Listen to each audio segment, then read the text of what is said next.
atmosphere. Didn't someone tell us that there was no lunar atmosphere? Isn't that correct? Or was I not paying attention that day? Next slide. In this paragraph, they say the introduction to the initiating group is that this is a lunar-based planning group. And then it's going to be attended by the RAND Corporation, by people from UCLA, by North American Aviation.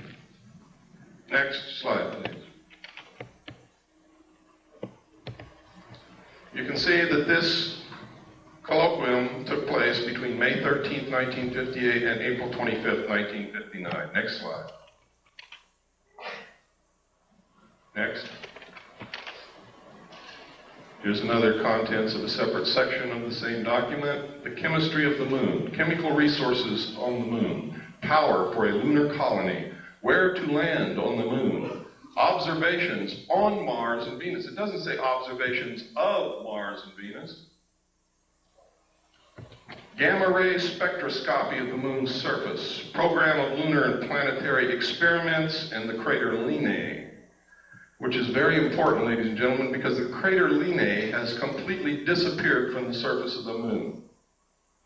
You cannot find it. It's as if bulldozers have covered it up. Next slide.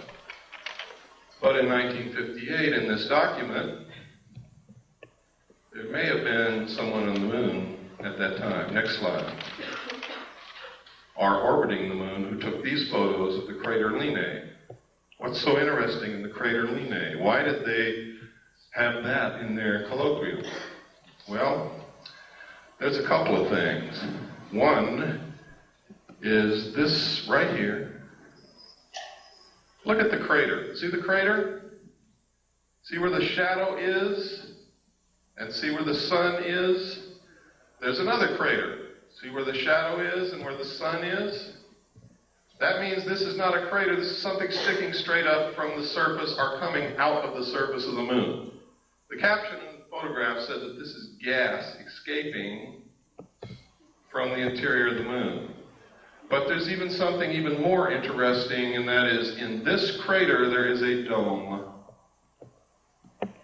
And in this crater there is also a dome. These are both the same photograph taken with different filters. Next slide. Now supposedly we had nothing up there in 1958 and 59 orbiting the moon, and there was nothing on Earth that could take a photograph like that from the Earth. This is the Tonopah area of Nevada. Tonopah test range is out in this area. Next. Down here you can see Nellis Air Force Base. See again up here, Tonopah test range. Down in here is Mercury. Over here is Groom Lake. Next slide. This is the Tonopah test range with some revelations on it.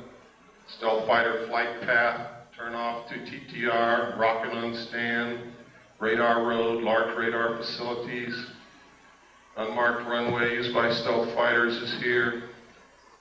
We could go on and on, but we don't have the time. Next. This area is also the test range. Nellis Air. Over here it says Force Base. Gold Flat. You see over here is Tonopah. Right up here it says Saucer Mesa. See that? Saucer Mesa. I don't know if that means anything, but I think that's a hell of a coincidence in an area where they're testing flying saucers, that you've got a name on a map called Saucer Mesa. Next. This is a letter from a man who worked in, this is in my book, so I'm just going to brush over it lightly, who worked in Area 51 and saw the saucer fly. Next. That's just a lens cap for my camera. We cover up names to protect the identity of people so that they don't get hurt. But in here, he talks about seeing crates labeled Project Red Light. Project Red Light is the name of the project that I saw that flew crashed alien discs and the technology that we had for flying saucers. He also talks about the fact that when a certain siren would go off, they were supposed to run into a building and they couldn't look out the windows. Or if they were caught outside, they all wore a little pouch on their belt that contained a black hood. They were to take the black hood out of the pouch, put it over their head, and lie down on their stomach on the ground and not move. Next. And he goes through, he talks about, he says he saw the pilots, they were human, and they were just slightly larger than he was. Next. And next. This is a photograph of one of the craft flying above Area 51 in Nevada. Next. This is a photograph of some craft. I forgot where this was taken. It was not in Nevada, but this symbol, some people say that this symbol belongs to a group of aliens called the UMO group. Now, I did a lot of research to find out if there's anything in this earth named UMO. I found an UMO corporation in London, England, that was a KGB front company. Just like the CIA has front companies. One of them is Gray Advertising in New York City. Belongs to the Central Intelligence Agency. They are the ones who pay the expense checks for UFO Cover-Up Live. Next. This is a saucer developed and flown by the French. It is real. It flies. It's not a joke. Next. It's another view of the same saucer. You can see the hatch down here. This is significant. That is a watertight, airtight hatch. What kind of technology is that based on? Boy, you got me. It says here, it says 3 135 horsepower engines would supply the power. Doesn't say that it did, and it doesn't say what kind of engines. Next.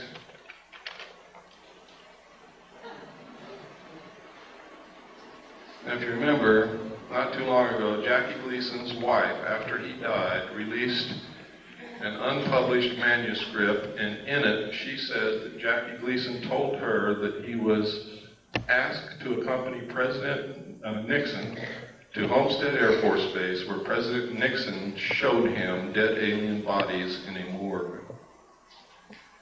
Jackie Gleason was very much interested in UFOs and all of that kind of stuff, and he was a friend of President Nixon. Nobody knows if the story is true, but I don't think his wife has any reason to lie to us. Why would she want to discredit her dead husband with something ridiculous that wasn't true? Next. And that was the cover of this magazine, June 14th, 1955. Next. In which this story appeared. This was information leaked by a general. And he gave them a scoop. These are actual drawings of a United States Air Force flying saucer. Tells how it worked. Shows the air base of the future. And what is it? I'll be damned if it isn't an underground base. Where they can go in and out this way, out cliffs like they do under the Archuleta Mesa near Dulce, New Mexico, or up out the top. What a coincidence. Next.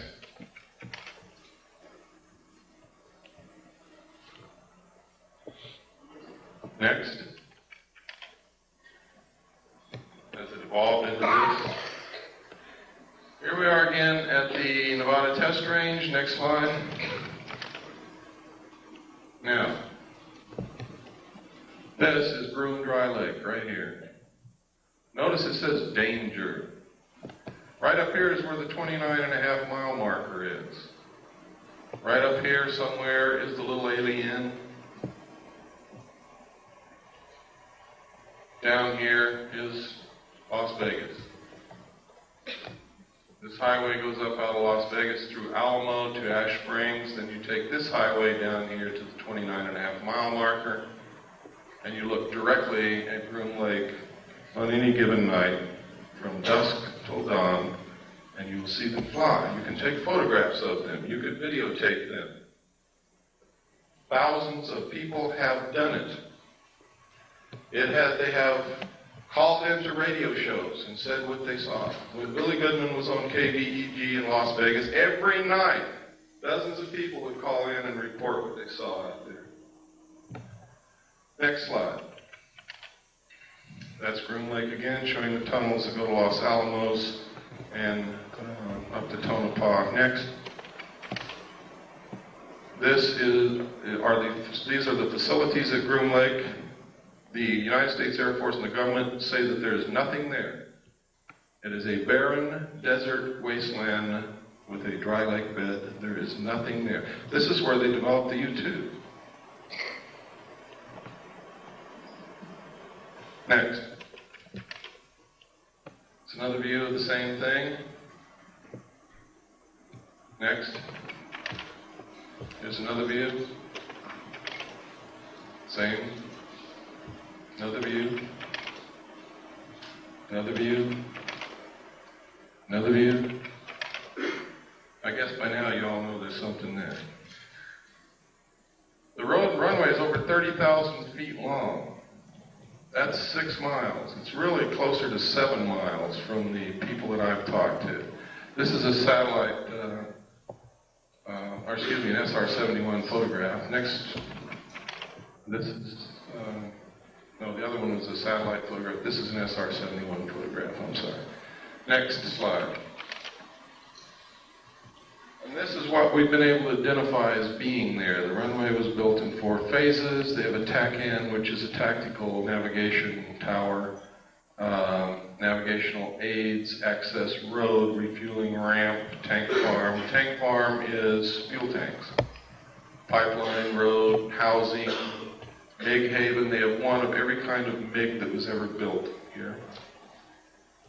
Power lines, water supply. This is a National Security Agency, CIA satellite intercepting dish antenna. Next. This is one of the underground tunnels. We found a publication, we'll look for something called Project RAND, which turned out to be a deep underground symposium hosted by the RAND Corporation and attended by some of the biggest defense contractors in the country, and in it were these photographs. Next. The date of this symposium in this publication was 1959. Next. Next. Look at that drill bit, ladies and gentlemen. In this, they said they had the technology to drill a tunnel 45 feet in diameter at the rate of 5 feet per hour. No one knew this technology existed at that time. We thought the Hughes drill bit that drilled for oil was the greatest thing since butter. Next. Look at that. Next. Now you know why Howard Hughes knew almost everything. These were developed by the Hughes Tool Company. Next. Next. Next. What kind of engine turned these things? In the symposium report, it says, just as airplanes, ships, and automobiles have given man mastery of the surface of the earth, tunnel boring machines and shaft sinkers will give him access to the subterranean world. What in the hell are they talking about? And construction of underground facilities. I also saw in the documents that there were underground bases all over this country, specifically in the Four Corners area of Utah, Colorado, Arizona, and New Mexico. Next. Next slide tray. You got to go back to the beginning. Wrong, and you need to help us find out what the truth is.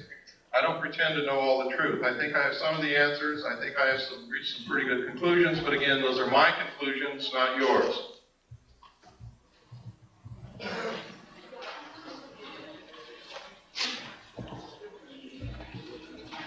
If in your research or your activities you can prove something that I have said or done or shown you here wrong, I want to know about that so that I can verify your research and your conclusions and change it.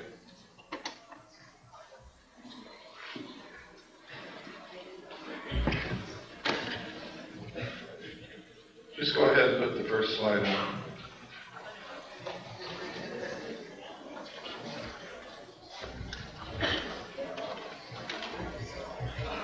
Is that the first one? That's backwards. Backwards? think so. Is it first? Okay, go back to 0. Or go back to 1. Is that right? Okay, go to 1.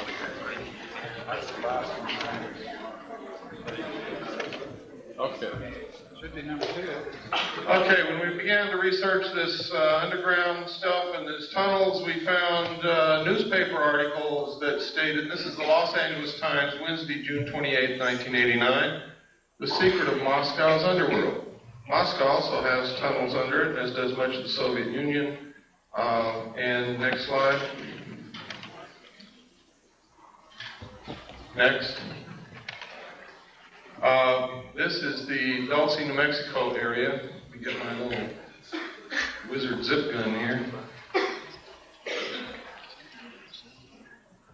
This is the small town of Dulce, New Mexico. Everybody is making a big mistake calling this the Dulce base, the Dulce underground base, the Dulce papers, the Dulce this, the Dulce that. It causes confusion. I don't know how many people have gone to Dulce, New Mexico, walked all day around that little town, and have come back and said to me, there's nothing in Dulce, New Mexico. And they're absolutely right. There never was. Except some very nice people who are terrified. North of Dulce, however, there is an area called the Archuleta Mesa, up here. Under this mesa is an underground installation of immense proportions. Up Seguro Canyon here, there's an area right in here where there are 400-foot cliffs, out of which people who have gone on expeditions that knew exactly where the base was, because they came and talked to those of us who know and found out where to go, have gone up to these peaks across Seguro Canyon from Archuleta Mesa and observed the mesa and these cliffs and the surrounding area. They have seen UFOs fly over this mesa. They have seen them stop over the mesa and showers of sparks come down. Nobody knows what it means. They have seen craft fly in and out of this 400-foot cliff area here. They have seen strange marks on the ground from the air. They have reported during the night hearing what sounds like CB radios or police radios coming from in this area. And I'm sure you've all heard what that sounds like. But there's nothing up there. There's not supposed to be anything up there. The old-timers who live in the area will tell you that, and that's on the Colorado side up here, the old-timers who live up here on the Colorado side will tell you that back in the 50s, there was a logging road built up in there, and logging trucks went back and forth every day, but they never brought out any logs. Next slide. This is the Colorado side of Archuleta Mesa. Here's the logging road that they built. You can see it. Went all the way up here and then up into the mesa. It's not being used now. This is all under the Jicarillo Apache Indian Reservation, and Archuleta Mesa is considered to be their holy land, their holy ground. It's an excellent security proposition for them. They didn't have to build fences or anything. The Indians keep people away. The Indians see the strange lights and the craft flying back and forth, and they attributed this to their religious beliefs that they have seen all through their history, that it's in their writings, in their tales, in their stories. You can get some of the most incredible stories about UFOs from American Indians, when they will talk to you. Next slide, please. These are some more of the photographs from the Rand Symposium. Next. Oh, let me see. This is a page from an Air Force textbook. Space, let me see. I forgot the name of it. I think it's Physics and Space Technology, I believe. But anyway, in this textbook, it says the most commonly described alien is about 3 1/2 feet tall, has a round head or helmet, arms reaching to or below his knees, and is wearing a silvery spacesuit or coveralls. Other aliens appear to be essentially the same as Earthmen, while still others have particularly wide wraparound eyes and mouths with very thin lips, and there is a rare group reported as about 4 feet tall, weight of around 35 pounds, and covered with thick hair or fur, and in parentheses they have clothing with a question mark. Members of this last group are described as being extremely strong. Human fear and hostility. It says, besides the foregoing reasons, contacting humans is downright dangerous. Might be one reason they want to keep themselves secret if they're really here. Now, this is a textbook. This is a page out of a U.S. Air Force Academy textbook. Next page. This is another page out of the same textbook. It says, this leaves us with the unpleasant possibility of alien visitors to our planet, or at least of alien-controlled UFOs. When this textbook got into the hands of researchers, they excised the entire chapter from the textbook. Next.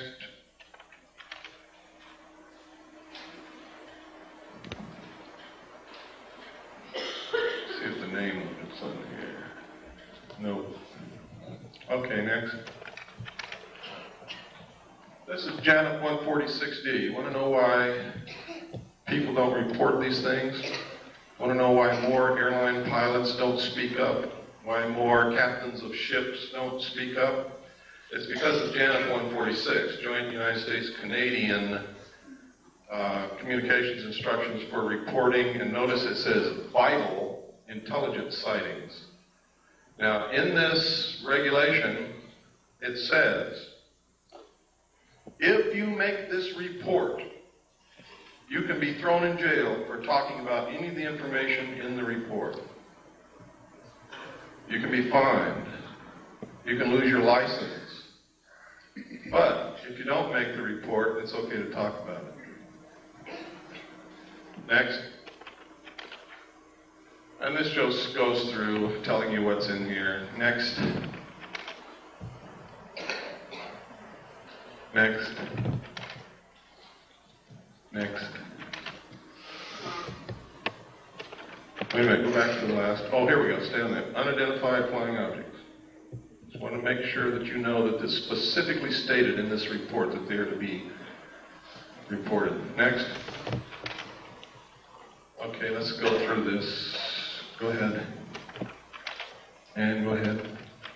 We just don't have time to cover every paragraph and all of the pertinent information. Go ahead. Keep going. Keep going. You can see how extensive this is. Keep going. Keep going.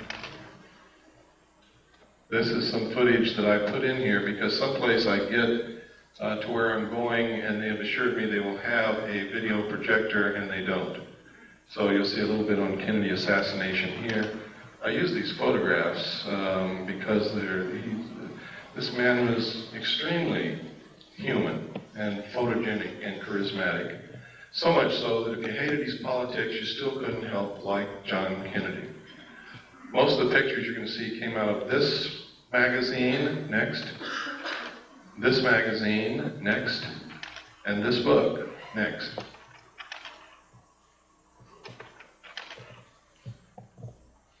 Go ahead. Can you imagine pictures like this of Richard Nixon? Lyndon Johnson? George Bush? Gerald Ford? Oops. Next.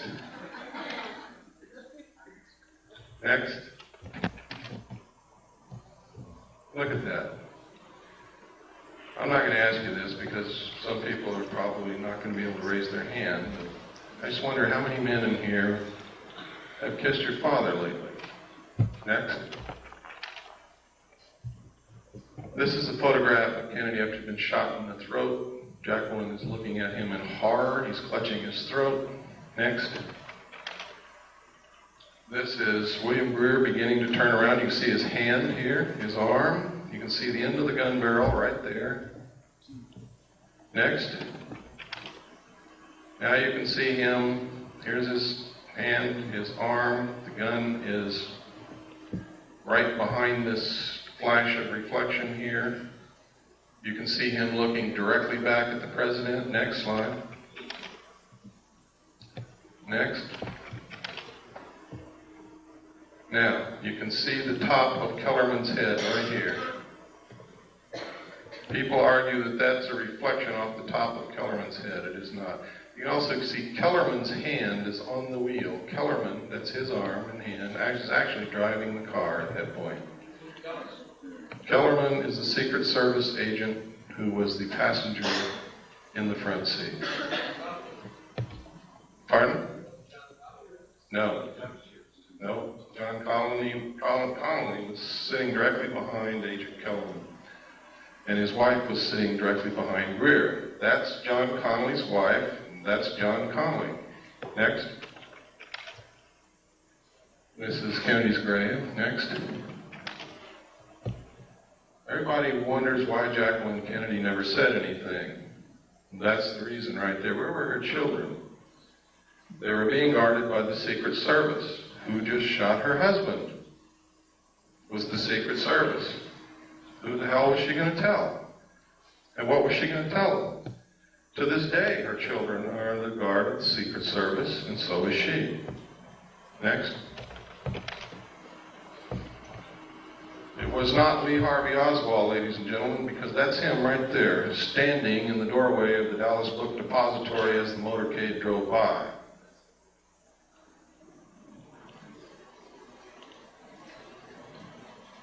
The Central Intelligence Agency has agents in the civilian community writing books and making statements to keep you confused.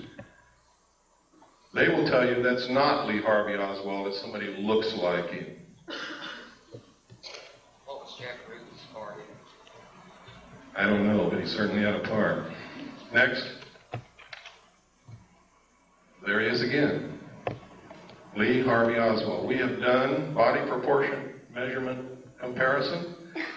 We have studied the clothing. We have studied the jawline, the features of the face. Next. And it is Lee Harvey Oswald.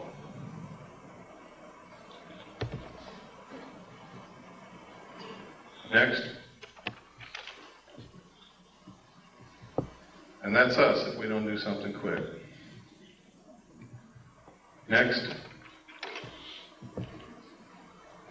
Now, everybody wants to know, why do we have to have a one-world government? Why is it that they won't let us have these things that we know will cure disease? Why are they so hard on homeopathic medicine? Why this, why that, why this, why that? It's simple, folks. Once you really get into it, there is no doubt about it, there is a serious population problem. At the end of World War II, or actually during the war, they did a study to try to determine the effect of the returning soldiers from the war upon the economy. What the people who made the study projected was that there was going to be a whole bunch of babies born. They did a study again in 1957, which stated that the exponential increase of the population would ensure that the population would double between 1957 and 1990, and it did. They said that if something wasn't done, the increase in the use of insecticides, toxic chemical waste, effluent sewage, the pollution of the air, the use of fossil fuels, the use of timber, the increased need for raw materials was going to put us in a crisis, because they said that if something wasn't done to stop the growth of the population would double again 28 years from 1990, and it will. And then we will need twice as many trees, twice as many homes, twice as many cars, twice as much oil, twice as much food, twice as much everything. We will be putting twice as much sewage into the earth, twice as much pollution into the atmosphere, twice as much toxic waste material. And the study said if we don't stop this, if something isn't done, the human race will cause itself to become extinct shortly by or after the year 2000. Some people still didn't believe it. So the Club of Rome was formed secretly by Dr. Aurelio Pacheco in Rome, Italy. He got together a group of elite men and scientists, and they did another study and came up with exactly the same answers. They then commissioned a group of people in the United States at MIT. They put together a team to establish a computer model to determine what can be done to stop this, what can be done to ensure that it doesn't happen again, what can be done to ensure that the human race survives. And the answer is some of the things that I'm going to show you. All of this is in my book. It's thoroughly documented. It's going to really upset some of you, but it's true. The first indication publicly was this book written by Dr. Paul R. Ehrlich. Now, you all wonder why is Dr. Paul Ehrlich writing these books? That's because his wife, ladies and gentlemen, is a member of the Club of Rome. Next slide. This was copyrighted first in 1968. It was the first indication of the results of the secret studies. This was published by Paul Ehrlich. Next. It says here, probably accurate to say that if all the food produced in the world today were in some sense equally distributed, that everyone would have an adequate diet. Does that mean that those who claim that there is no population problem, only a problem of distribution, are correct? Absolutely not. Population pressures are a product of animals as they exist, not as they might be. If lions ate grass instead of antelopes, the plains of Africa could support many more of them before the plains would be overpopulated. Similarly, the carrying capacity of Earth for saints is considerably higher than the carrying capacity for Homo sapiens. In theory, the problem of human overpopulation could be solved by a reduction in population size or by a change towards more saintly behavior.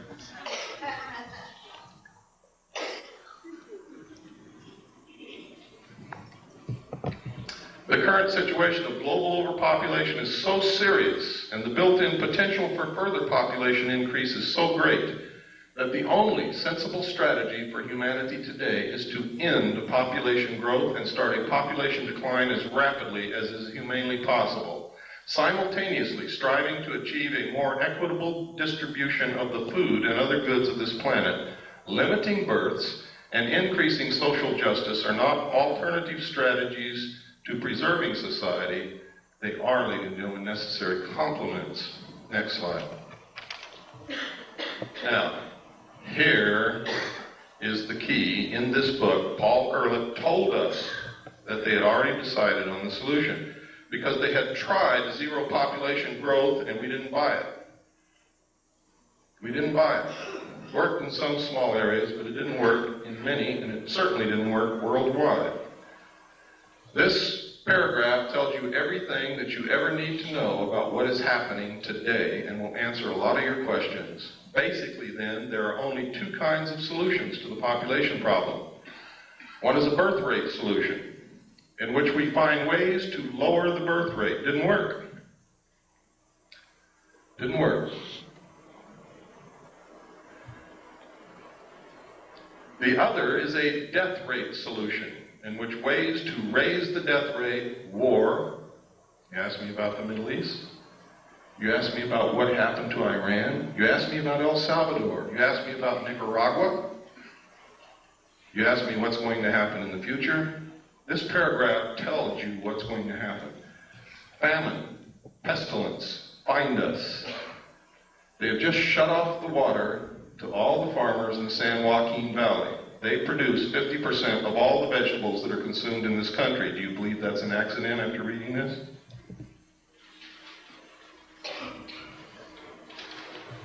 Large corporations and banks have been forcing the small farmer out of existence and buying up land which sits fallow. Do you think that's an accident? We have sold all of our grain to the Soviet Union. Do you think that's an accident? There's not 20 days supply of grain in this country if we needed it in an emergency. Now listen to this. The problem could have been avoided by population control, in which mankind consciously adjusted the birth rate so that a death rate solution did not have to occur. He's telling us, ladies and gentlemen, that they have already decided upon it and that it is in effect. Next. The next warning was the limits to growth. This was published by the Club of Rome. Next. The conclusions are, and this is only what they revealed to the public, what they told to the power elite of the world is an entirely different story and is much more radical. If the present growth trends in world population, industrialization, pollution, food production, and resource depletion continue unchanged, the limits to growth on this planet will be reached sometime within the next 100 years.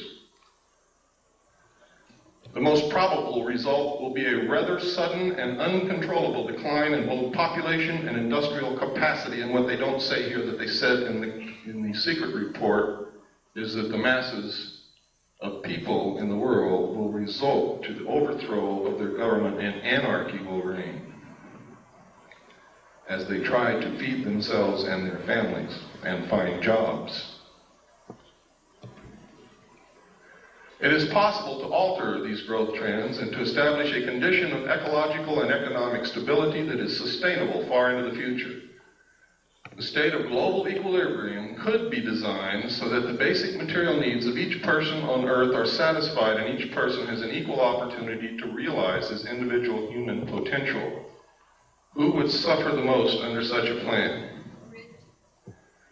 Not the rich, ladies and gentlemen. They are in control. It's going to be us. Americans consume most of the raw materials in the world. 50% of the energy supply is consumed in this country.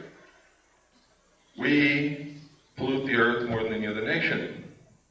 It is us who are going to have to go back and live like our ancestors did, and they're going to make us if we don't learn how to do it on our own. I'd rather be a volunteer than a slave. I don't know about you. If the world's people decide to strive for the second outcome rather than the first, the sooner they begin working to attain it, the greater will be their chances of success.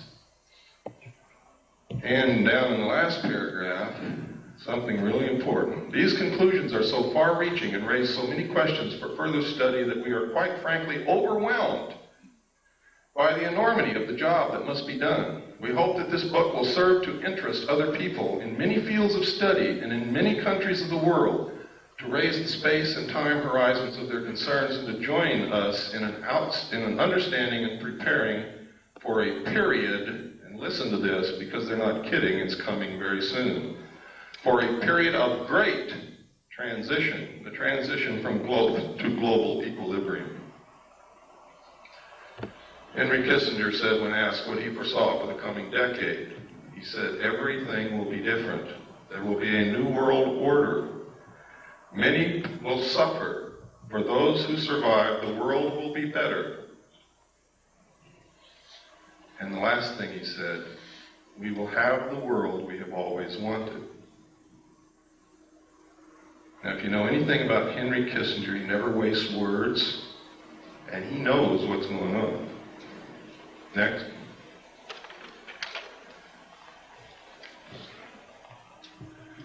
This is the regionalized and adaptive model of the global world system from the computer model at MIT, designed for the Strategy for Survival project of the Club of Rome.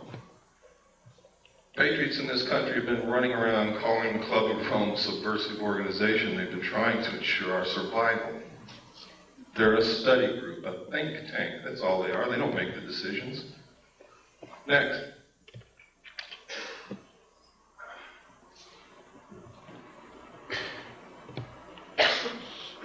We don't have time to go through all of this, but it's in my book. That chapter is going to be the most interesting chapter that you're going to read in my book. And everything that I say in there and here is thoroughly documented. Next. And next. And next. These are the New World regions. There is already a new constitution has been made for the United States of America. It's called the New States Constitution. It was paid for by your tax dollars over a 10-year period. It was developed by the Center for Democratic Studies in Santa Barbara, California, and it cost $25 million. The entire Constitution is also in my book. Next. You can see by there, Region 1 was the combination of the United States and Canada, and that's the real reason for the lowering of the trade restrictions between the United States and Canada. We are fixing to be merged. Next. And next. There are 10 regions in the New World Order, and you are looking at them now. Next. Next. What's one of the answers? Alternative 3. I also saw documentation, and I've already shown you documentation on slides, that there may have been somebody in the moon in 1958, and I can tell you right now, there is a base on the moon. We are attempting to colonize space because if their attempts to control our greed and our wastefulness and our destruction of this earth do not work, the only hope for the survival of the human race is colonization of other planets.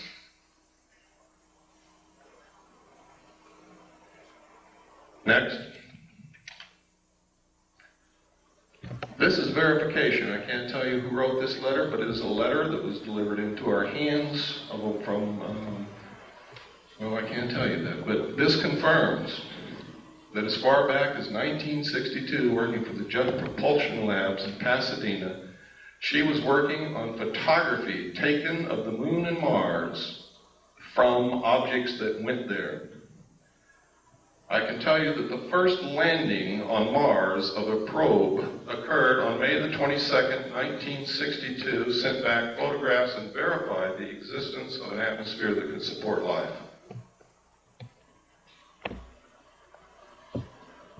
This woman was married to a man. She says in this letter, his function was to design domed modular living facilities. Next slide, please.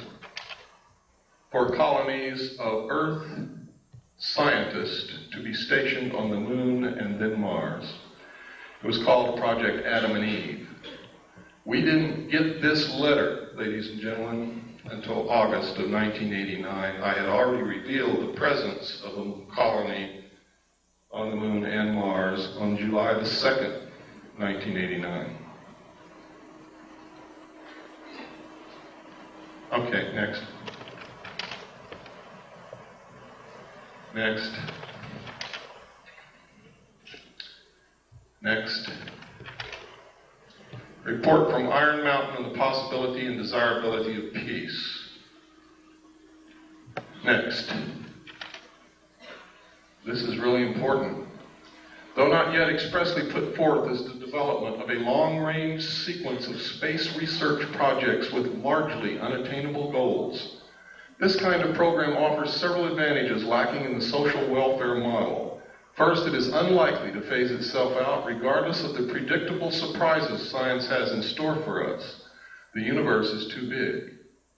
In the event some individual project unexpectedly succeeds, there would be no dearth of substitute problems. For example, if colonization of the moon proceeds on schedule, it could then become necessary to establish a beachhead on Mars or Jupiter and so on. Next. This is a book called Exploring Space with a Camera, published by the National Aeronautics and Space Administration. Next. In which you see tracks on the surface of the moon.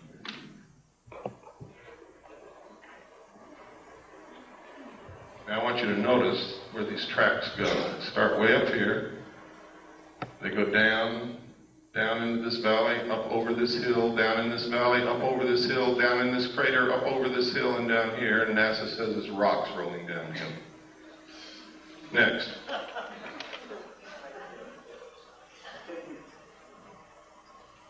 Next.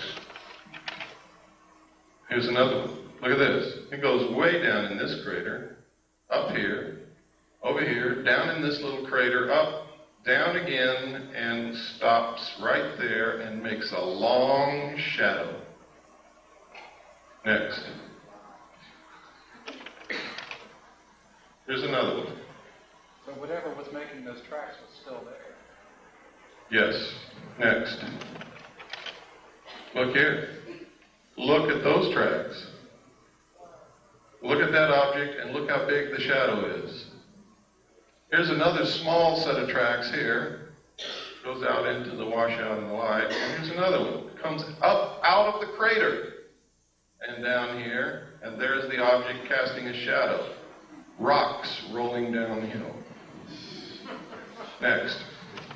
These are official NASA photographs taken right out of a NASA publication. I didn't fake them. You can go get the same book and look at them yourself. They told us there's no water on the moon. I guess that doesn't call for any comment, does it? Next. This is another book that we had to get because they had pulled it off the shelves when they found out what was in it, and another one also. Also printed by NASA. Next. There's the title page. Next. And this is the other one, Atlas and Gazetteer of the Near Side of the Moon. We have located one in the library of the Jet Propulsion Laboratory, which the title is The Lunar Base, and we are trying to get someone in there to photograph it now. Next. Next. Next. Right here, you can see a machine inside the crater throwing dirt out of the crater, and right there you can see a saucer sitting on the rim. Over here you can see a crater that's already been artificially mined and is just left vacant. Next. That's another view of it. You can no longer see the disc that was sitting on the rim. It's gone. Next. Pardon? I don't remember. We've already passed that page. Does everybody want to go back to it? Got to be quick. Go ahead. Next. Down in this crater, you see all kinds of artificial objects. We have no idea what they are. They are not natural. It's really strange. You can see here a building with a ramp coming this way and then up to the top, and then a flattened off top here and square corners all around it. You never find anything like that in nature anywhere. There are other objects, I won't go into them. That is the most obvious. It has square corners all the way around. Next. Here you can see the antenna from the lunar orbiter here. Look at these weird things in this crater over here. These are the ones we just looked at, and that's where the mining is going on, or what appears to be mining up there. And this is the artificial crater that we looked at. All of the other photographs that you saw were macro photography taken from this photograph out of the book. Next. Anybody see anything strange there? It's right out of the book, folks. Don't see anything strange? What's that? Next. I don't know, what is it? Give me the next slide. What is that? Give me the next slide. Okay, go back one. This looks exactly like a B-24 Liberator bomber. Is it? I don't know. Look over here. Here's another one. There's a wing, there's a body, there's a tail section. Small plane. Next. Look here. See this mountain that has been shaved off? The top is flat and there are 4 domes on it. Can you see it? Give me the next slide. I know there's somebody out there that's faking. They don't see it yet. Okay, give me another slide. Now can you see it? Right out of the book. Look at this dome here on this flattened off area. It looks like a piece of pie. There's a dome. 4 domes on this mountain. And we're talking from way, way up. Those domes are big, even though they look small to you. Next. This is the crater Kepler. Anything unusual there? Right out of the book. Look at this. You see those 4 domes lined up in a row right there? You see where the side of the crater has been cut out? You see where somebody's built it's either a road or a wall beside a road that goes from here down into the crater.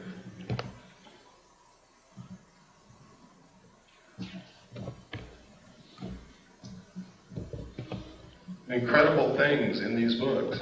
Now, we only had a short time to look. We didn't have any magnifying glass of any kind, and we had to take these pictures. If we had had the time, we probably would have found a lot more. But we had to do what we had to do and get out of there because of the restrictions put upon us. Next. There's a close-up again. You can see the 4 domes right in a row. You can see the crater's been artificially cut out. Next.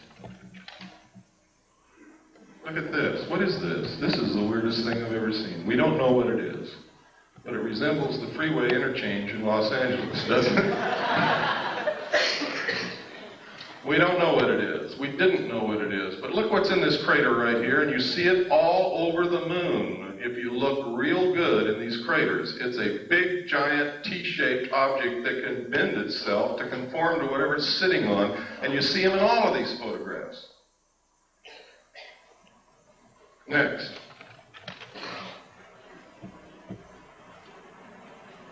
Look right up here on this ledge, folks. You'll see a whole bunch of buildings. See them? They're all square and rectangular with perfect 90-degree angle corners all the way around.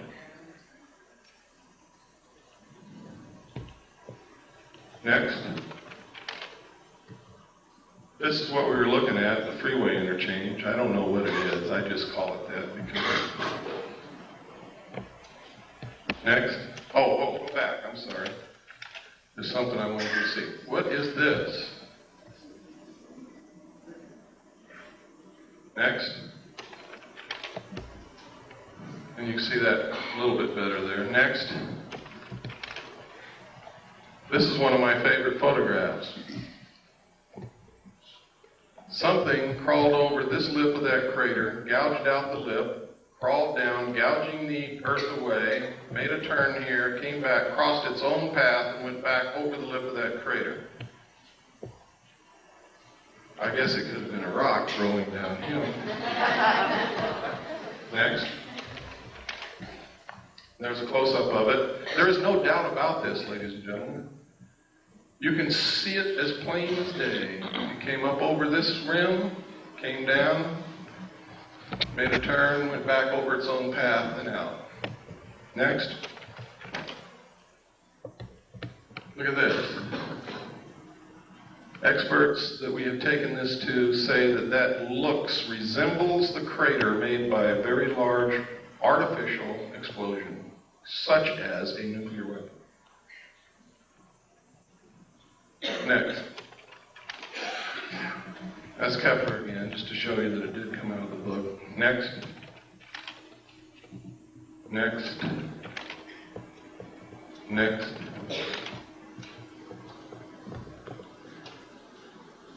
What was it? Oh, you can see these T-shaped things again. There's another one.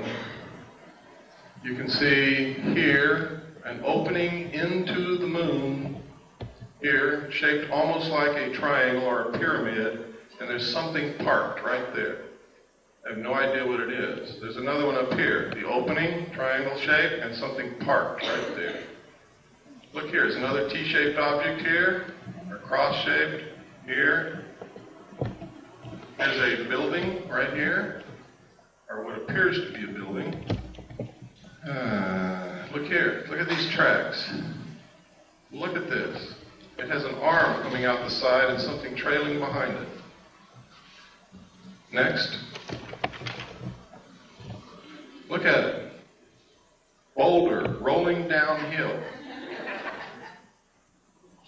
Next. I forget what this was. I think we were just looking at this strange, looks like somebody's been running around there with a bulldozer. We don't know what it is. Next. Can you see the clouds? Can you see the clouds in the lunar atmosphere, ladies and gentlemen? This is an official NASA photograph out of an official NASA publication, a book that they printed that shows clouds in the atmosphere of the moon. Next. Of course, we could be imagining things, but we're not, because you can see those clouds go over geological formations and over the rims of craters. Next. You ever seen a square crater? Next.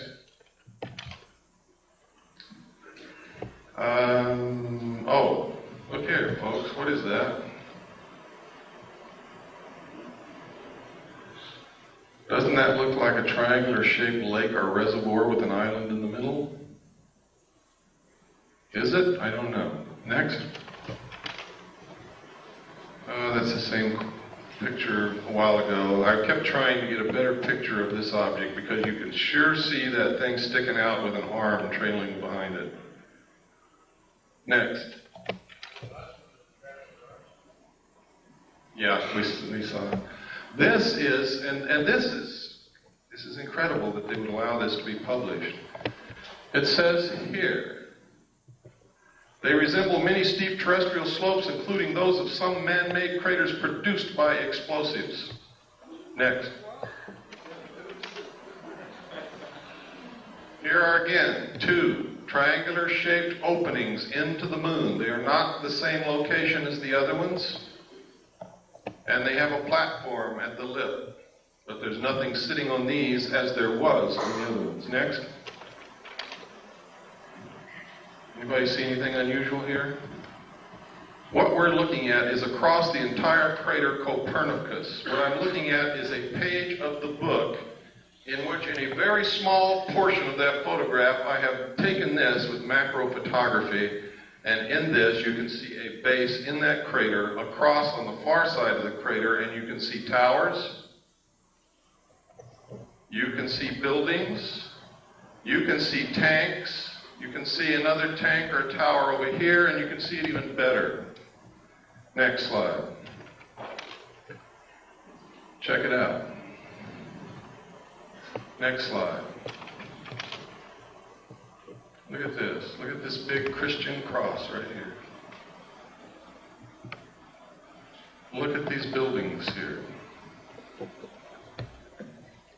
Look over here. It looks like what's a building up under this ledge. These are all perfectly square corners. They do not occur in nature. Any expert will tell you that. Next. This right here is a pyramid, exactly to the same scale of the Pyramid of Cheops. This is a Christian cross. Now, this is so far away that this cross has to be hundreds of feet high. A rock. Next.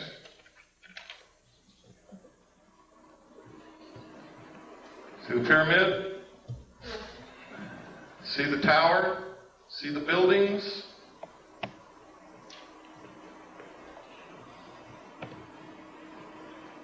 Next. Again, there's the cross. It is huge. You can see tanks right along here. They look like oil tanks. Here's another tower over here. See it? Next. Again, you can see the pyramid. You can see this tower. You can see the cross. You can see looks like a city here. These are buildings. All have perfect 90-degree angles, all over the place. Again, here's the tanks. Look like oil tanks. Next.